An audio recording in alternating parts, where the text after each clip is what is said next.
Pada 2 Oktober 2025, El Rumi resmi melamar Syifa Hadju di Swiss.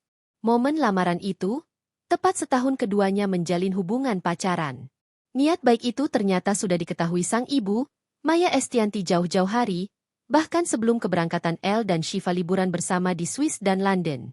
Istri pengusaha Irwan Musri itu membongkar persiapan sang putra kedua membeli cincin untuk sang kekasih. Sekira 2 bulan, penyanyi 26 tahun tersebut memesan cincin yang diperkirakan harganya capai 1 miliar rupiah itu. Lantas, ibu 3 anak tersebut mengungkap fakta menarik saat El mencari cincin lamaran. Ternyata terungkap ada peran besar bantuan dari Irwan Musri di baliknya. Drummer band laki-laki ini meminta bantuan sang ayah sambung untuk mencarikan cincin lamaran. Namun ditegaskan Maya, El sendiri yang membeli cincin lamaran untuk Syifa dari kantong pribadinya. Setelah menemukan yang pas, El kembali meminta bantuan Irwan Musri untuk memasangkan diamond ke ring cincin. Lantaran, pria lulusan Universitas Westminster, London itu, takut diamond rusak hingga ditukar.